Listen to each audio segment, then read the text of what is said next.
likitan basara.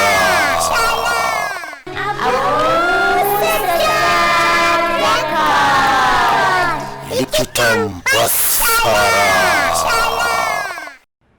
Sunana Lakshmi, ni 'yar jarida ce. Tambaya ta a nan ita ce, an ba wa mazan musulmai damar auren mata har 4 nake jin, sannan ko kaɗan ba sa buƙatar izinin matansu. Ina nufin izinin matarsu ta farko don yin auren, amma fa a gyara min idan har na yi kuskure a wani wajen.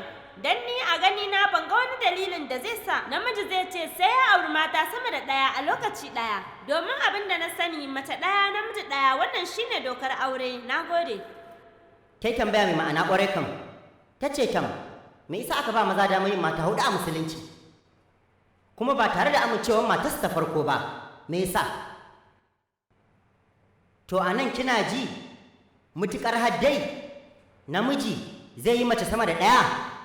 Musulunci kam kina ji to shi kaɗai ne addinin da littafinsa mai tsarki na alƙur'ani ya faɗa ko ina a faɗin duniya a ciki aka ce ai mace ɗaya kawai. To ba wani littafin addini banda alƙur'ani a dukkanin littattafan addinan duniya wanda ya ce iya mace ɗaya za a aura. Ba ayoyin a Bible ko a cikin Bhagavad Gita ko a cikin Vedas ba inda aka ce a auri mace ɗaya, sai kawai alƙur'ani. Idan fa kin karanta duk addinin Indiyawa a Ramayan, shi baban Sri Ram, to faɗi mata nawa yake da? Tambaye ki nake, mata nawa yake da? Fiye da ɗaya. Matarsa 3 ne, ni na sani ai. Ya yi hakan, Sri Krishna a faɗar Mahabharat, mata nawa gare shi ne tam? Ba adadi. Ba wai ba adadi ba, ba ki san adadin nasu ba ne? Ban sani ba gaskiya. Ko 4 ne matan nasa? Ban sani ba dai gaskiya. Sun fi 4, sun fi 100, to sun kai adadin 16,108. Mata nawa nace yake da 16,108, to akan mai musulmai za mu iya 4. Me faru ne wai? Idan dai har Sri Krishna zai iya auren mata 16,108, don me za mu gagara yin 4? Idan kuma har kin karanta Vishnu Purana a chapter ta 24 aya ta 1, ya ce ɗan Brahman ko mata 4 zai iya yi. In kin karanta Jewish a bayaninsa ya ba da dama auren adadin matan da kake so ko nawa ne. Idan kin karanta ma a cikin Bible an baka dama ka aure adadin matan da kake ra'ayi. In kin karanta a Bible Abraham matansa 3 ne. Solomon mata nawa yake da su? Matansa 700 ne. Sai daga can aka kawo cewar coci ta yi bayani cewa Christian sai da su auri mace ɗaya, ba Bible ba sam. Ya zo daga baya ne cewa Jewish sun bayyanar ba a yarda ba ka auri mace kun ɗaya. A shekarar 1950 ne Chippar Bai ya bayyanar da cewar 'yan Jewish su mace ɗaya kawai. Don haka Rabai ne ya faɗa, ba addinin 'yan Jewish ba. Sannan to a yanda ya zo dukansu mutan India za su iya yin mata ba ma adadi kawai. Sai daga can ne gwamnatin Indian a 1954 suka bayyanar da doka duk wani ɗan India an yi mai iyaka. 'Yan Hindu an musu iyaka ne da fa aka ce 'yan addinin Hindu su auri mace ɗaya. Ba addinin su ne ya faɗi hakan ba, babu a Bhagavad Gita, babu a Ramayan, babu a Mahabharat, babu a Vedas, kawai tam. Doka ce ta kotun Indiya kawai suka haramta hakan. Gwamnatin Indiya ce kawai suka bayyanar da doka a 1954 cewar 'yan Hindu to su mace ɗaya kawai. In ko aka yi la'akari da tazarar dukkanin matayen da aka haifa a musulunci dai kam, in ku karanta ajiyin bayanan gwamnati feji na 60 da 67 da 87, musulmai wayanda suka auri mata sama da ɗaya a India kun san adadin nawa ne? 4.3%. Me nace? A India 4.3 ne ya kasance adadin mazan da suka auri mace sama da ɗaya. Tazarar da take a tsakanin 1951 to 1961 ko kun san nawa suka koma ne? 5.0. A'a, 0.7 ne adadinsu a cikin Indiyan kam. Yanda ya zo daga gwamnatin India, duk da hakan ya haramta a gwamnatin India, kin gani ko? A hakan dai za ki ga sun zo suna auren mace sama da ɗayan fiye da musulman. Ko ƙarya ne? Yanzu to ga yanda ya zo a cikin Alƙur'ani tam. Alƙur'ani ya faɗa a suratul Nisa'i sura ta 4 aya ta 3. Ku auri abin da ya yi muku daɗi daga 2, 3 zuwa 4, amma ba za ku iya yin adalci ba ku auri guda ɗaya. wannan kalmar ta ku auri guda ɗaya to in dai banda alqur'ani ba inda aka faɗe ta. Ayar ita ce fankihu ma daba lakum minan nisa'i masna wa thulatha wa ruba' fa in khiftum alla ta'dilu fawahida. To in dai har zaka auri mace sama da ɗaya a musulunci ka'idar da alqur'ani ya bayar sai ka yi adalci. In ba za ka iya adalci ba to ɗaya aka yarje ma kai. To yanzu wai me dalilan, dukkanin dalilan da mutum zai tunani, wai me yasa musulunci kam ya ba da izini ga wasu mazaje su auri mace sama da ɗaya? Yawancin wanda ba musulmai ba suna tunanin farilla ne, wajibi ne ga dukkan namijin musulmi ya auri mace sama da ɗaya. Wasu ku haka suke tunani. Ba fa dole bane, dama aka bayar ta, ba farilla bane, ba dole bane sam. Wai ma shin musulmai nawa kika sani to ke kam da suka auri mace sama da ɗaya? Wai to guda nawa kika sani? Ke fa nake sauraro. Yan kaɗan ne. To faɗan adadi. Yan kaɗan ne dai. Ina nufin ɗaya, biyu, uku, to nawa ne? Aƙalla kamar su 3 ne. Ta ce su 3 ne tam. Ai na san da kin san Dramandira. Matarsa nawa ne shin? 2. Musulmai ne ko ba musulmai bane tam? Ba musulmai bane sam. Shikenan tam. To chief minister kuwa ce ta gabata. Me sunanta tam? Jelar Sika. Haka ne. Yar Hindi ce ko musulma ce? Hindi ce ko musulma tam? Yar Hindi ce. Yar Hindi ce yayi tam. A cikin fuskokin sanannun celebrities. Kina ji na? To fuskar sanannun mutane nawa kika sani ko? A cikin India wayanda suke da mata sama da ɗaya. 3 da kika sani ta yi wayanda ba a sani ba ne. Haka ne. Ta yi makota ne ko kuma abokai ko a makaranta. A cikin India da akwai wayanda ba musulmai ba sam da suke da mata sama da ɗaya fiye da musulmin. To ta ya za a gane me ya haddasa hakan? Bar ku ji yadda aka yi hakan tam. A yanda ka'idar take, idan ka tambayi kowane likitan da ya danganci haihuwa, maza da mata adadin yadda ake haifarsu ɗaya ne. Mata da maza ana haifarsu ne a ma'auni ɗaya. Likitan da ke ba da magani kuna ji na ɓangaren yara, duk wani likitan yara za ka ji ya ce ma 'ya'ya mata, 'ya mace ta fi ƙarko ne akan dukkanin wani ɗa namiji. Wannan dalilin ne ya sa yawan mace-macen 'ya'ya maza ya fi na 'ya'ya mata. To shi ya sa kam za ka ga abin a bayyane. 'Ya'ya mata sun zarce adadin 'ya'ya maza tam.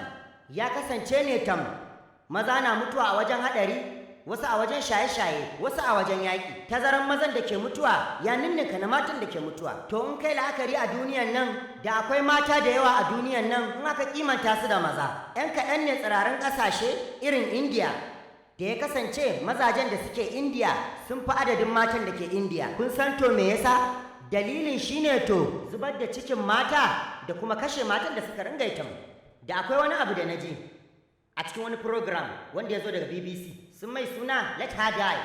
Bayanan abu da aka yi su tam. Da akwai wata British da ake kirta da Amni Baknin, ta zo India sannan ta ce kowace shekara a India fiye da adadin miliyan guda ne aka zubar da ciki kuma mafi akasarinsu mata ne.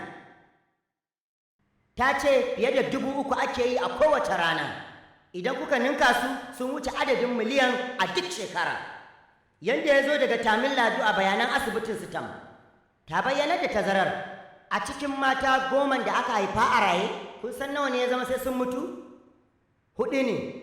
Ai na san da kin san hakan. Tamil Nadu garin kiɗin nan, abin ƙaunar kiɗin nan, a yadda gwamnatin su ta zo da shi a cikin mata 10 da aka haifa a raye a asibitin gwamnati, dole 4 sai sun mutu ne. Wannan batun haka yake, ku bincika. A Rajasthan a nan abin da aka ce shine batar da rufi 500 sai ka adana rufi 500,000. Wai abin da haka yake nufi kun fahimta shi? Batar da rufi 500 ki je a yi miki allura ko maganin hana ɗaukar ciki. Idan ma kuma cikin ya riga ya shiga ki je ki zubar da shi. Kin ga kin kashe rufi 5 kin adana rufi 500,000. In kika haife ta rufi 250 ki kai ta gidan miji rufi 250 kuma sadaki. Idan aka bar wannan shaidaniyar al'adar a wannan ƙasar tamu ta Indiya, a daina zubar da cikin mata, a daina kashe matan, zai kasance a Indiyan mata adadinsu su ma zai girmi yawan adadin mazan. Idan kun yi duba ga sauran ƙasashe, idan kuka ga New York ko sun kasance matansu miliyan 1 ne suka fi mazan. A USA ko miliyan 1,700,000 ne matan da suka fi adadin mazan. A UK ko mata miliyan 4 ne suka fi adadin mazan. A Germany kuwa miliyan 5 ne matan da suka fi adadin mazan. A Rasha kuwa miliyan 9 ne matan da suka fi adadin mazan. Mun gode Allah ne masani. Ko miliyan nawa ne matan da suka fi adadin maza a wannan duniyar? Mu ɗauka a ce na yadda da wannan dokar take da kika ce 'yar uwa. Namiji ɗaya mace ɗaya. idan na yarda da ke yar uwa da wannan dokar da kika ce namiji ɗaya mace ɗaya, to kuma ya kasance ƙanwata sai ta zamana tana Amerika, kuma dai ya kasance ke ma ƙanwaki tana Amerika, kuma mu ɗauka wannan ƙa'ida haka take a ko'ina, namiji ɗaya mace ɗaya ya gama duniya. Kin ga zai zama akwai mata miliyan 7,500,000 da za su zama ba su da abokin zama. Namiji ɗaya mace ɗaya, zaɓin da ya rage wa wayannan mata miliyan 7,500,000 ɗin nan, ko dai ta je ta auri mutumin da yake da wata matar, ko kuma ta zama hajar siyarwa. Za ki ce haba ɗan uwa, hajar siyarwa wannan kalmar ta yi tsanani. ‘Yar uwa, wajen ambato da kalmar nan kawai zan iya amfani, don ni ko kaɗan babu wata kalma da zan ce sama da hajar siyarwar. To zaɓin da ya yi saura kawai ya zamana ƙanwata ta kasance a Amerika, ko kuma ke ƙanwaki ta kasance a Amerika, an kuma ba ta zaɓi a ɗauka kuma batunan naki ya ga mai duniya. Kowanne namiji ya samu wa kansa abokiyar rayuwa, sai ya kasance a rashin sa'a fa ƙanwata ko kuma ƙanwaki ya zamana ta kasance ɗaya daga cikin matan da ba samu abokin rayuwa ba sam, ba wani zaɓi da ya rage musu, ko dai su auri namijin da yake da wata matar, ko su zama hajar siyarwa. Dukkanin wata macen kirki za ta ɗau zaɓin farko ne. ‘Yar uwa, wani zaɓi kika wa ƙanwaki? Ta zama ta auri mai mata ko ta zama hajar siyarwa, wanne tam? Kanwata ai ta kankanta da yin aure. Idan ta girma din fa kuma to ta samu kanta a America, ko kuma a ce ke ce a American, Zaɓi na farkon kawai. ko kuma ma dai mu ce yaya ki ce ta kasance a can. Wani zaɓi za ki mata zama hajar siyarwa, ko kuma ta auri namijin da yake da damar yin wata matar? A musulunci kam idan ka yi mata ta biyu matsayinsu ɗaya ne. A can America kuwa wacce take hajar siyarwa ba ta da wani matsayi, a wulaƙance take, ba za ta yi gado ba. A musulunci kuwa ita mai matsayi ce kuma za ta yi gadon.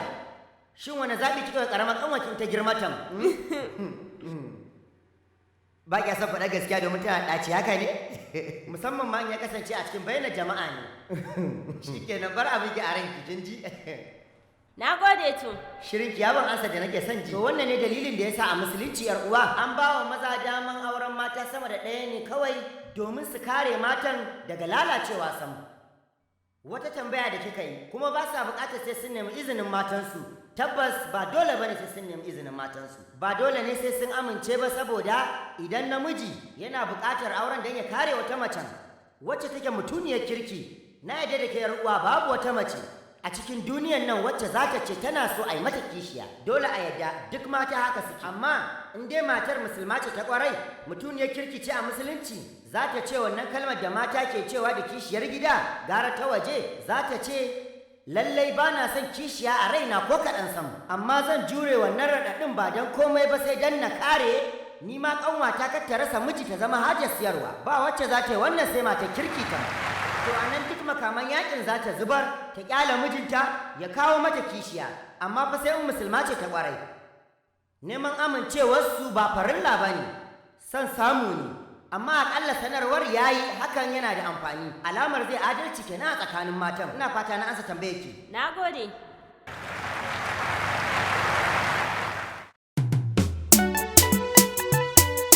Na yi yabo karɓa mun fifitacce gun Allah. Na yi yabo karɓa mun fifitacce gun Allah. Ya na saman nasara annabi kai ne mai daraja. Na yi yabo karɓa mun fifitacce gun Allah. Ya na saman nasara annabi kai ne mai daraja. Na yi yabo karɓa mun fifitacce gun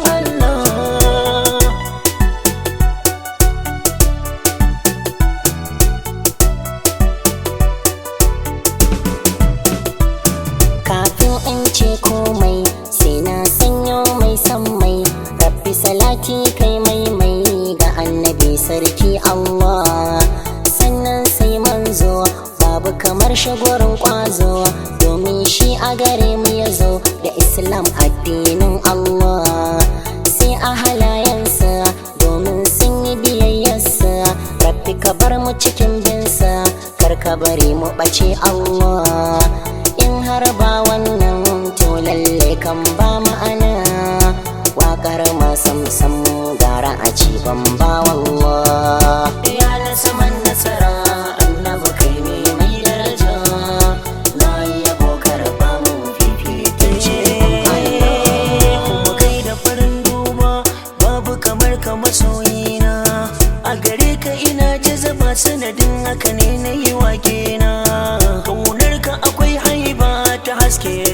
idanuna, dole da kai sai an raba a samu kusancin sarki na baka muradina sannan da yakini na tallafe na masoyina kai ne karshe guna ba wani mai girma ba kai ba rasulullah na bani auta ne masoyina ka habiballah.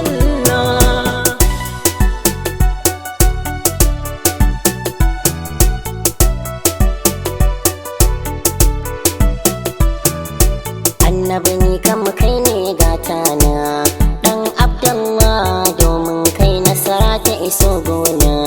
Mai yi kamala ka yi hani da yau aikin barna, sai mu bi Allah rabbi ka yafe duk zunubai gona. Da akwai matsala har da na dukkanin musulmi yafe ya Allah, kamma aka sama na neman ceton manzon Allah. Ya na saman nasara annabi kai ne mai daraja, Na yi yabo karɓa mu fifitacce gun Allah. kuma gaida mazan fama a badar sun san kafarin duba, kuma gaida fashi na tama a kune na ta bige yan gaba, sannan mafi girma ai bari yakin a yan zamba, kuma komai kiyanan ma sun yabu manzo na babba, so ka tallafa mai sanka annabi bani da tamkar ka, kuma ni ba na shakka a fagen kaunar ka rasulullah.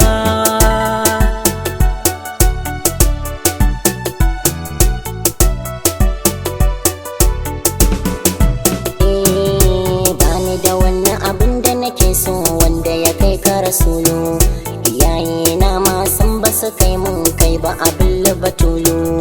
Ba zan daina yabon ka ba ko da za a yi min bulalu. Dan amina ban yardar ka a sanni wajen begen ka, ya zamo san bana shakka ko a gaban waye ko wani lokaci in yabe ka, ya kasance bani da shamaki wanda zai zamo min Allah. Ya na saman nasara annabi kai ne mai daraja, Na yi yabo karɓa mu fifitacce gun Allah. ya manzan Allah habibi na mai san Allah, ido da zubar kwalla a babun san ka habiballah, mai bautar Allah dirin ko zai sha wahala. Assalamu alaika rasulullah, assalamu alaika habiballah, assalamu alaika shafi'ullah, ga auta da abu sajjada gunka rasulullah, ka daure ya karbi yaban da mukai ma mai kishin Allah.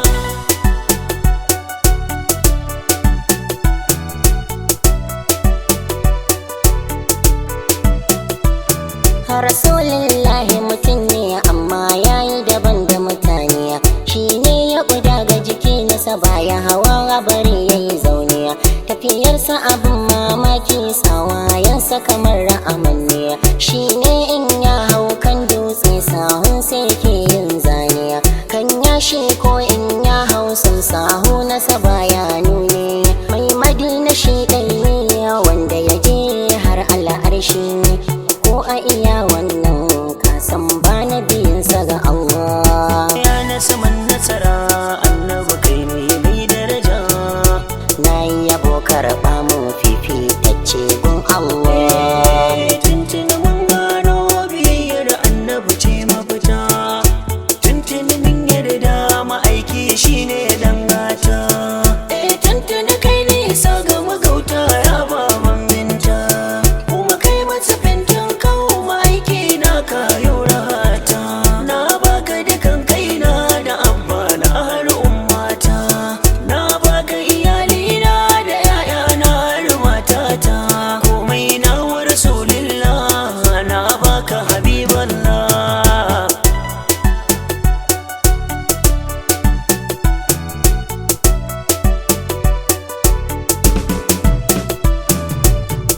Mai halin yaba annabi in ba kai ba wa zanwa yabo, kai ne kan gaba gun nema mana sauki don mu samu rabo.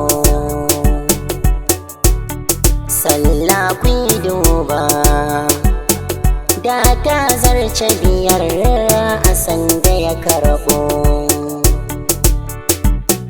roƙo gun rabba ya idan mu aka mai shi ta biyar a dabo nan zan sa aya ba don kosawa ba sai dan ba ilimin da zan ɗora sarki Allah ya na saman nasara annabi kai ne mai daraja na yabo karɓa mun fifitacce gun Allah